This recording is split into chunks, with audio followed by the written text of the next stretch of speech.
Hey there folks, Aldershot here, and today we're going to do an impression on a Victor Vran, developed by Out Games and on sale on Steam at the regular price, around $20 USD. Now, Victor Vran is still in early access at the time of this recording, so by the time you watch this, it could very well have been changed or updated. So I recommend at the very least checking out the game's store page on it, just to make sure you're nice and up to date on what Victor Vran is all about. But anyways, at the end of the video, we'll talk a little bit more about the game's extra features as well as its options menu.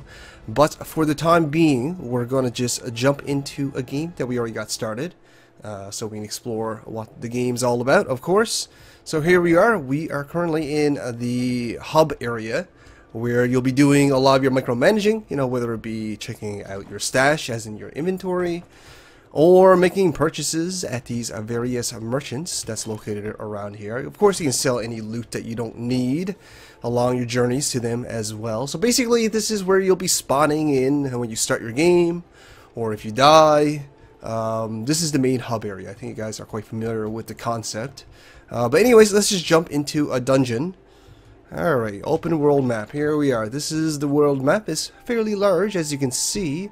Though I do believe not all of it is quite accessible quite yet. This is in early access, of course. From my understanding, portions of the game is still gated off, but we'll explore one of these nodes, and they represent areas that we can currently explore. Currently, we're in Weeping Halls, so I guess we'll jump into there. Now, when you jump into any given area, you are given a various sets of challenges, and these challenges will change from area to area, of course. They can vary from challenge from either slaying monsters with rapiers, 40 of them, or find secrets, or slay undead dancers, etc., etc. They'll give various loots, whether it be XP or gold or items, whatever, right? They give loot.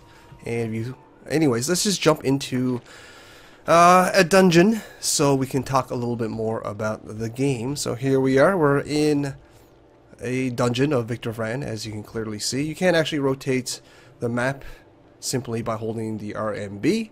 There we go, nice and simple.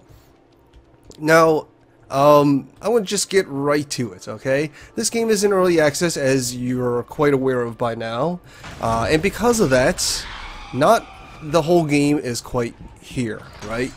There's a lot of features, and there's a lot of little things that's not quite all here. One of the main things that is not quite... Oops, I didn't mean to hit that button. There we go. One of the main things that's not quite included in this current version of Victor Vran is the narrative, the story of the game. Something that developers kind of talk about is that they didn't want to spoil any of it while it's in early access, while it's incomplete and all that.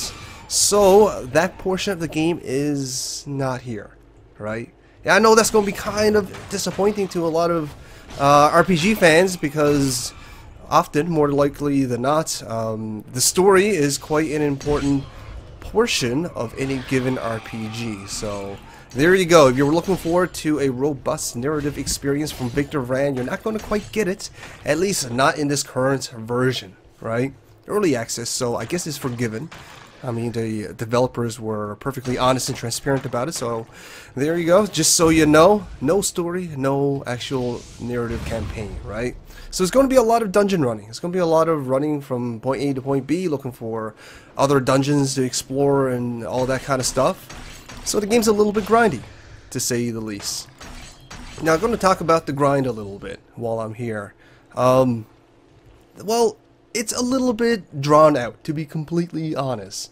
And even though I do like grind in my game, in all honesty, I actually do enjoy a lot of grinding games. Some of my favorite games include Diablo 3 and Borderlands 2, and various MMOs and all that stuff. So it doesn't get any grindier than that. I'm definitely no stranger to the grind, if you will, right?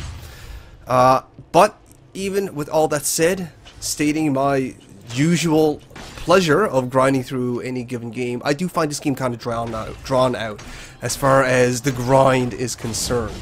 Like, I got almost 7 hours into Victor Vran, right? And I'll show you. I'm barely above level 10 in 7 hours, right? And as you've seen already, The mobs aren't actually dropping a whole lot of loot. They drop, you know, a little bit of XP and a little bit of gold here and there.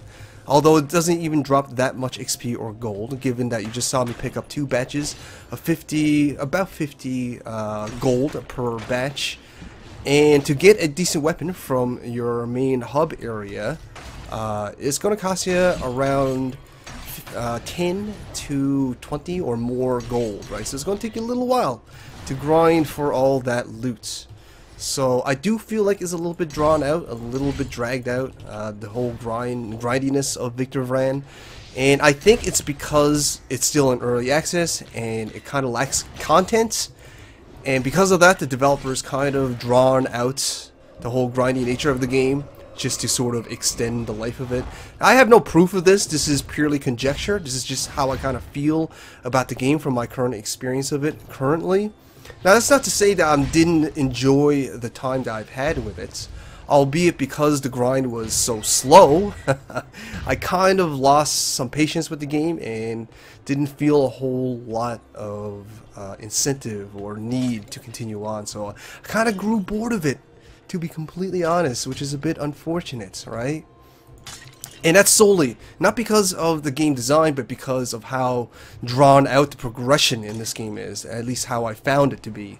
But anyways, I should probably talk a little bit about what the hell's going on, what's happening under the hood, how the game mechanics work, how the progression system works, and all that kind of jazz. I've been kind of talking about it, so let's get into it. So basically, this is Victor Vran's little customization screen, as you can see. Unlike other ARPGs, there's no actual, like, what should I say, individual armor pieces to loot and customize and all that stuff. Rather, you have one piece, which is called the outfits, right? And that'll make up your whole armor set. And you can find that in this tab right here. No, right here. Now, this is your inventory tab, and they are sectioned off based on the type of loot that they are, which will definitely help with inventory management, as they'll get their own inventory bag and all that stuff. But anyways, these are your outfits, and as you can see, they will have their own degree of armor protection. You can see it clearly. They'll also have various effects as well, right? Like currently I'm using the Wanderer's outfit, which will allow me to gain overdrive, which is sort of like the MP of this game. Will allow me to gain overdrive over time rather than having to inflict damage or take damage to gain that overdrive meter.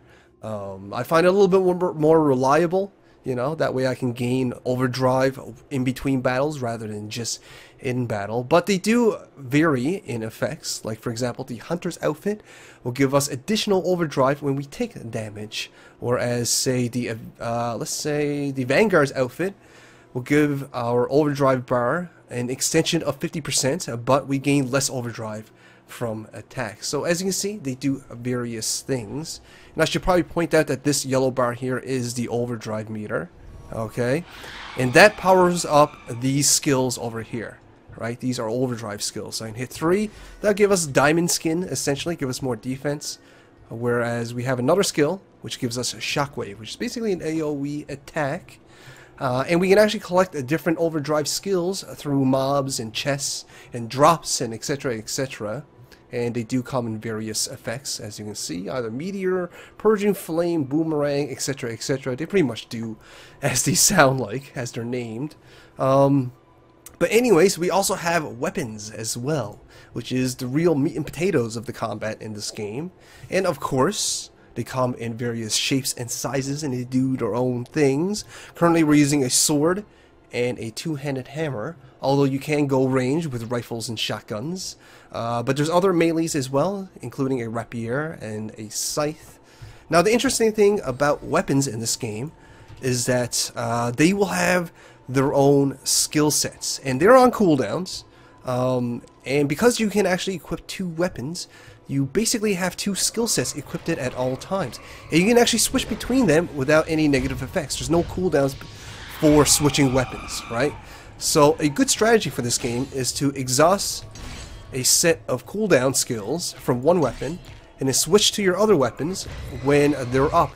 That way you can maximize the use of your skills, maximize DPS, and all that kind of good stuff, right? It adds a little bit of strategy to the way you use your weapons, right? It kind of demands a set of skill rotations that best suits your playstyle, I guess you can say. Which is definitely something I kind of like about this game, actually. I actually really like the combat in this game. It's definitely something that the game has going for it. It's a little bit more action-oriented than other ARPGs, which is saying something, considering action is part of the acronym, right? But it is a little bit more action-y. It actually reminds me of Gauntlet a little bit, right? It's a little bit more arcadey than, say, Diablo or Path of Exile. And it's a little bit of a breath of fresh air. I do like it. It's, you know, a little bit more simplified than, say, Diablo or Path of Exile, where there's no actual skill trees in this game, and you don't actually collect individual armor pieces. It's just one piece of armor and a bunch of subcategories to kind of customize your builds in, right? So it's a little bit more streamlined, a little bit more action-based. But it's actually kind of welcome, because honestly, the Gauntlet game that was fairly recently released last year, that was more of an action-based ARPG. I didn't really like it. It was too simplified. This game gives us a little bit more robustness, if that's even a word, of character customization than Gauntlet. A little bit less than Diablo, but a lot more than Gauntlet, right? So it's a good in-between. But anyways, I want to explain a little bit more of what you can customize now that I'm talking about it. You can equip up to 2 items, as you can see here. And they come in various effects as well, whether it be bombs or potions or health kits that don't get exhausted, but you heal a little bit less. Then there's also Destiny cards, which gives you passive effects. Currently we're using the Divine Alchemist, which lowers our cooldown in consumables, because using items will cost a cooldown as well. But it also gives us a 9% increase in damage when our health is above 90%, which is definitely pretty powerful. Then we're also using the Sun, which gives us an explosion on overkills. And an overkill is basically when you do damage higher than necessary to kill any given mob. Now each card will also require a degree of a certain amount of Destiny points, which is listed here. We have 7 out of 7 used currently, and you can see the Destiny points required listed right here, 5 and 2. And you know, there's a whole bunch of different Destiny cards that you can collect via loot drops that you can customize your characters with. But anyways, let's showcase a little bit of the range combats of the game, just to show you the variety in gameplay that the game has to offer. But before I do that, actually, I kind of want to talk about the totem system in this game, which is the last little bit of, I guess, quote-unquote character customization that you have available to you. The totems, or is it the totem system? No, the hex system, sorry, is actually very interesting. It serves as kind of like a difficulty meter, right? They'll give you basically debuffs or buffs to the enemy, and each one you turn on will give you a 10% increase in your XP gain. I have 3 out of 5 turned on. Currently I'm using Hex of Tyranny, Hex of Pain, and Hex of Tenacity. Just to give you an idea of what they can do, Hex of Pain will make Victor Vran, there we go, lose health periodically, whereas Hex of Tyranny will spawn champion mobs, and Hex of Tenacity will give mobs extra armor and HP regeneration as well. So that's kind of interesting. It's not really a way to customize your characters per se, rather it's more of a way to customize the game's difficulty in a fairly imaginative and inventive kind of way. So there you go, that's basically Victor Vran's character customization. Like I mentioned, you know, not quite as robust as, say, Path of Exile or Diablo, but definitely a lot more robust than, say, Bastion or Gauntlet or any of those other more actiony, arcadey based kind of ARPGs. Anyways, I want to switch back to my melee because I'm not actually a big fan of range, but it's nice to see that you are able to use range. Sorry about that really weird midpoint edit there. My game decided to shut itself off for some reason. I'm not really sure what went on there. First time that ever happened, actually, I should mention. I think it actually might have been a background program that did it. I'm not really quite sure. But anyways, as I was saying, it's nice that the game offers a degree of character customization to the point where you can actually create your own class. In fact, I should mention that this game, Victor Vran, doesn't actually have specific classes Like, you don't actually choose to be a mage or a ranger or a warrior or anything like that when you start the game. Rather, you just kind of build the character that you want through selecting whatever weapon that suits your playstyle, or whatever skills, overdrive skills that suits your playstyle, etc., etc. I mean, like right now I'm using, I guess you can call it more of a warrior build, where I'm focusing around AoEs and melee combat and critical hits and all that kind of stuff. But as you just saw with the rifles I showed off for that brief few minutes, the game does actually offer the ability to play a range class if you choose so. You just have to customize your skills and your armor pieces to suit that sort of playstyle. In fact, the game even offers some room to make almost like a mage, like a pseudo mage class. Like I was kind of talking about the overdrive skills listed right here, where my mouse is kind of hovering right now, which I kind of need to use some of the skills right now actually. Yeah, you can actually put on pieces of equipment that will heighten your overdrive ability and your overdrive regeneration. That way you can use your overdrive skills more often and more reliably, therefore creating a pseudo kind of mage class, right? So the game definitely, like I said, offers a degree of character customization for the player to create whatever character class or character playstyle that they choose so, which is definitely something I liked about Victor Vran. So I got, you know, I don't really have a lot of complaints about the foundation of this game. I like the combat, I really do. I like the graphics. It's a gorgeous looking game. It's almost on par with, say, Blizzard games, right? And I think Blizzard games look absolutely fantastic. So that's definitely saying something about it. But my biggest complaint about the game currently is its unfinished state, the lack of narrative, obviously, the lack of items, because I do see a lot of repeat models and repeat items with different stats, right? So there's a bit of that going on as well. And my biggest complaint with this current version of Victor Vran, by far, is its slow progression system. Like I said, guys, I'm almost 7 hours in. I might even be over 7 hours at this point now. And I'm barely above level 10, right? I'm not even sure what the max level in this game is, to be completely honest. But I'm pretty sure it's a lot higher than level 10, let me tell you that much. But yeah, there you go. The progression system's a little bit slow. Even if the max level, because I don't fully know it, even if it is, say, 15, and I'm really close to it, right? That's why it took me 7 hours. Then it's still, I consider, a flaw, because it doesn't feel like the player is being rewarded or progressing fast enough while playing through the game. Either way, I find the progression a little bit too slow to hold my attention, right? And that's definitely my biggest complaint with this current version of Victor Vran currently. And because of that, I'm not really quite sure I can fully recommend it, because of its incomplete state, obviously. There's no story, I already mentioned that a couple times. But mainly because I kind of got bored of the game, and I can't honestly recommend a game that I got bored of, right? It's not to any faults of the game itself. Like I said, I like the groundworks for this game. I like the laid out mechanics. I like the combat and all that kind of stuff. It's just there's not enough of it, right? There's not enough varied things to do to keep me interested. There's only really one way to grind for your loot, and the grind is really slow. So because of all these reasons, I can't honestly recommend it at this current point. But I do recommend keeping an eye on Victor Vran for when it's fully released, because I think the game definitely has some potential here, you know? Like I said, it's definitely polished. It looks damn good. It feels damn good.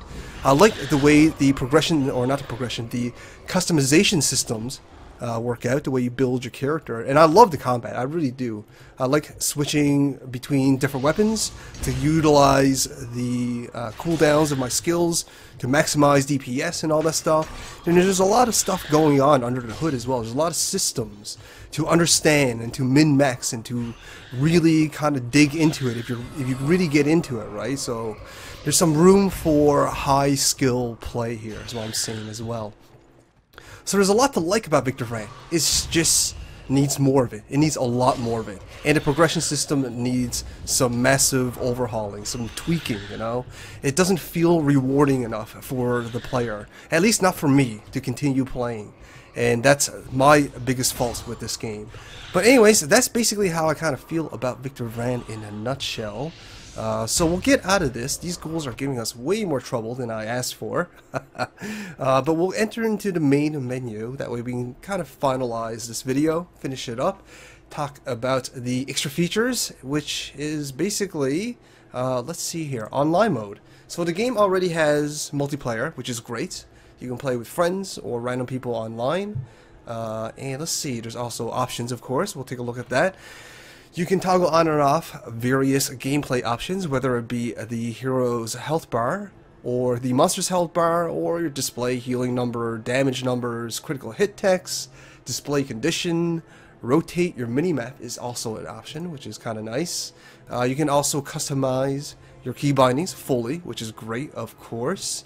There's also different control sets as well. Currently I was using WASD to move, which I know is kind of weird for an ARPG, but because it feels more arcadey, it feels more actiony, I feel like it just felt better.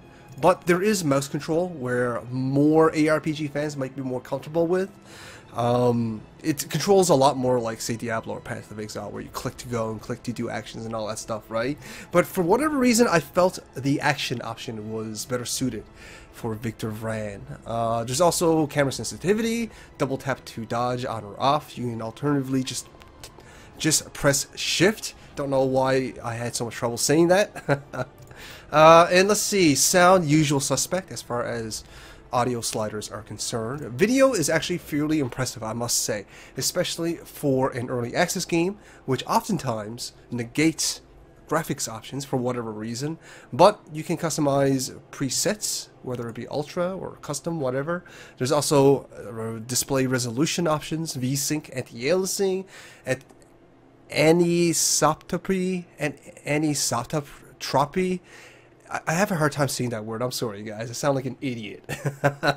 But this thing here, you can also turn that on or off, or high and low. There you go. There's also shadows and grass and textures that you can toggle. Post-processing, scene resolution even, effects, lights, ground details, even a frame rate counter for the nitpicky, right? So the options menu is actually fairly robust. Especially considering it is in early access, so that's definitely kudos and well welcomed. But there you go, guys. That's basically Victor Vran, a pretty interesting ARPG, I gotta say. Something to keep an eye on.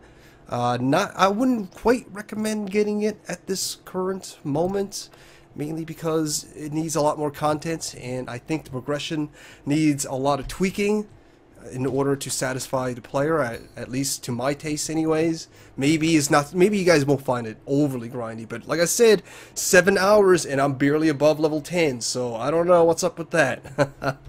But that's basically Victor Vran.